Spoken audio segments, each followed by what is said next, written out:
ತಮ್ಮ ಹಿರಿಯರ ಆಶೀರ್ವಾದ ನಮಗಿದೆ, ಇವತ್ತು ಕೂಡ ನಮಗಿದೆ, ನಮ್ಗೆ ಶಕ್ತಿ ಕೊಟ್ಟಿದ್ದಾರೆ ಹಿರಿಯರ ಆಶೀರ್ವಾದ. ತಮ್ಮ ಆಶೀರ್ವಾದ ಬೇಕು ಅಂತ ಹೇಳ್ಬಿಟ್ಟು ಅವರು ಮನವಿ ಮಾಡ್ತಾ ಇದ್ದಾರೆ, ಅದಕ್ಕೂ ಬರಬೇಕು. ಅದಾದಮೇಲೆ ನಾನು ಇನ್ನೊಂದು ಸಣ್ಣ ಅದೇ ರೀತಿ ಕೈವಾರ ತಾತಯ್ಯನವರು ದೇವಸ್ಥಾನ ಆಗಿದೆ, ಕುಪ್ಪಮ್ಮಲ್ಲಿ ಕೂಡ ಕೈವಾರ ತಾತಯ್ಯನವರು ದೇವಸ್ಥಾನ ಆಗಿದೆ. ಶ್ರೀಕೃಷ್ಣ ದೇವರ ಪ್ರತಿಮೆಯನ್ನು ಕೂಡ ನಾವು ಪ್ರತಿಷ್ಠಾಪನೆ ಮಾಡಿದ್ದೀವಿ ಆಲ್ರೆಡಿ, ಇವಾಗಲೇ 3 ವರ್ಷಗಳಾಗಿದೆ. ಮುಂದಿನ ದಿವಸಗಳಲ್ಲಿ ಕೂಡ ನಾನು ನಗರದ ಹೃದಯ ಭಾಗದಲ್ಲಿ ಮಧ್ಯದಲ್ಲಿ ಒಂದು ಶ್ರೀಕೃಷ್ಣ ದೇವರಾಯರದು ಸುಮಾರು 15 ಅಡಿ ಎತ್ತರದ ಶ್ರೀಕೃಷ್ಣ ದೇವರಾಯನ ಪ್ರತಿಮೆಯನ್ನು ಮಾಡೋದು ಕೂಡ ನಾವು ಪಣ ತೊಟ್ಟಿದ್ದೀವಿ, ಅದು ಕೂಡ ನಾವು ಮಾಡ್ತೀವಿ ಅಂತ ಹೇಳ್ಬಿಟ್ಟು ತಮಗೆ ನಮ್ಮೆಲ್ಲ ಕುಪ್ಪಂ ಪರವಾಗಿ ನಾವೆಲ್ಲನೂ ತಮಗೆ ನಾವು ಒಂದು ಇದು ಮಾಡ್ತಾ ಇದ್ದೀವಿ. ನೀವು ಆ ಕಾರ್ಯಕ್ರಮ ಕೂಡ ತಾವು ಬರಬೇಕು. ತಮಗೂ ಬಂದಾಗ ನಾವೆಲ್ಲನೂ ಕಂಪ್ಲೀಟ್ ಪೂರ್ತಿ ನಿಮಗೆ ಕುಪ್ಪಮು ಇತಿಹಾಸ, ಅಲ್ಲಿ ದೊಡ್ಡದಾಗಿ ಒಂದು ಮಹಾರಾಜರು ಕಟ್ಟಿರುವಂಥದ್ದು ಪ್ಯಾಲೇಸ್ ಒಂದಿದೆ.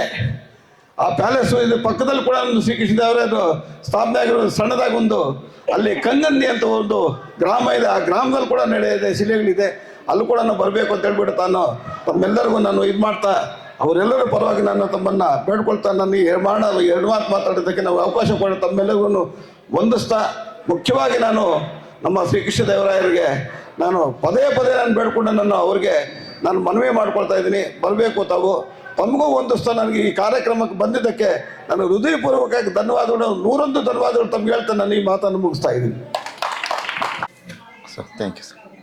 ಧನ್ಯವಾದಗಳು ಸರ್. ಹಂಗೆ ಮಾತಾಡಿ. ಈ ಸುಸಂದರ್ಭದಲ್ಲಿ ಶ್ರೀಕೃಷ್ಣದೇವರಾಯರು ಪ್ರತ್ಯಕ್ಷವಾಗಿ ನಮಗೆ ಈ ದಿವಸ ದರ್ಶನವನ್ನು ಕೊಟ್ಟಿದ್ದಾರೆ. ಇದು ನಮ್ಮ ಮುಳಬಾಗಿಲಿನ ಜನರ ಇತಿಹಾಸದ ಒಂದು ಸೌಭಾಗ್ಯ ಅಂತ ನಾನು ಭಾವಿಸ್ತಾ, ಮುಂದೆಯೂ ಸಹ ನಮ್ಮ ಪ್ರಭಾಕರ್ ಹೇಳಿದ ಹಾಗೆ ಕೃಷ್ಣದೇವರಾಯರ ಶಿಲ್ಪೆಯನ್ನು ಮುಳಬಾಗಿಲಿನಲ್ಲಿ ಸ್ಥಾಪನೆ ಮಾಡ್ತಾ ಸಂದರ್ಭದಲ್ಲಿ ಶ್ರೀಕೃಷ್ಣದೇವರಾಯರಿಂದಲೇ ಅದನ್ನು ಉದ್ಘಾಟನೆ ಮಾಡಬೇಕು ಅಂತ ನಿಮ್ಮೆಲ್ಲರ ಪರವಾಗಿ ಸ್ವಾಗತಿಸುತ್ತಾ, ಅದಕ್ಕೆ ಅವಕಾಶವನ್ನು ದಿನಾಂಕವನ್ನು ನಮಗೆ ನೀಡಬೇಕು ಅಂತ ನಾನು ಅವರಲ್ಲಿ ಮನವಿ ಮಾಡಿಕೊಳ್ತಾ, ಈ ಸುಸಂದರ್ಭದಲ್ಲಿ ನಮಗೆಲ್ಲರೂ ಈ ಅವಕಾಶವನ್ನು ಕೊಟ್ಟಿದ್ದು ಅವ್ರು ವಂದಿಸ್ತಾ ನನ್ನ ಮಾತನ್ನು ಮುಕ್ತಾಯ ಮಾಡ್ತಾಯಿದ್ದೀನಿ. ಜೈ. ಎಲ್ಲರಿಗೂ ನಮಸ್ಕಾರ. ಇವತ್ತು ಇಲ್ಲಿ ಬಂದು ದೇವರ ದರ್ಶನ ಮಾಡಿಕೊಂಡು ತುಂಬ ಸಂತೋಷ ಆಯಿತು. ತಾವೆಲ್ಲರೂ ಇಲ್ಲಿ ನನಗೆ ಸನ್ಮಾನ ಮಾಡಿರಿ. ಅದು ನನ್ನ ಪೂರ್ವಿಕರು ಮಾಡಿದ್ದ ಪುಣ್ಯ. ಅದು ಇವತ್ತು ಈ ಸನ್ಮಾನ ಮೂಲಕ ನನಗೆ ನೀವು ಗೌರವ ಕೊಡ್ತಾ ಇದ್ದೀರಿ. ನಾನು ಹೇಳೋದೇನೆಂದರೆ, ನಮ್ಮ ದೇಶ, ನಮ್ಮ ಧರ್ಮ ನಾವೆಲ್ಲರೂ ಸೇರಿ ಕಾಪಾಡಬೇಕು.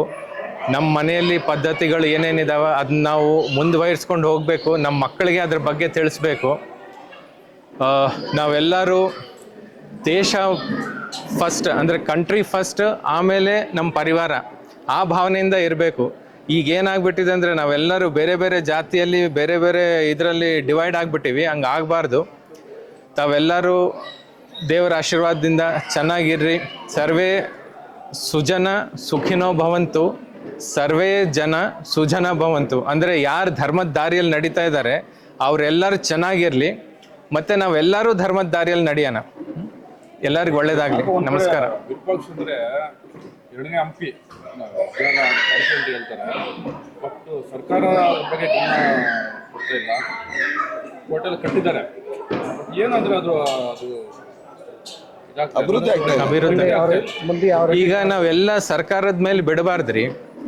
ನಮ್ಮ ಕರ್ತವ್ಯ ಏನಿದೆ ನಾವು ಮಾಡಬೇಕು. ನಾವು ಸರ್ಕಾರದ ಮೇಲೆ ಒತ್ತಾಯ ಹಾಕಿದರೆ ಅವ್ರು ಖಂಡಿತ ಅದರ ಬಗ್ಗೆ ಗಮನ ಕೊಡ್ತಾರೆ. ನಾನು ಇವತ್ತಲ್ಲಿ ನಾಳೆ ಹೋಗ್ತಾ ಇದ್ದೀನಿ, ಅಲ್ಲಿ ಹೋಗಿ ನೋಡ್ತೀನಿ ಹೇಗಿದೆ ಏನಿಲ್ಲ ಅಂತ ಹೇಳಿ.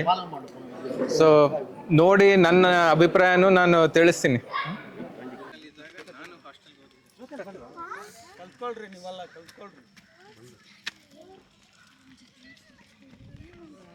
ಪಾಂಡಿಚೇರಿನಲ್ಲಿ ಹೋದ್ರೆ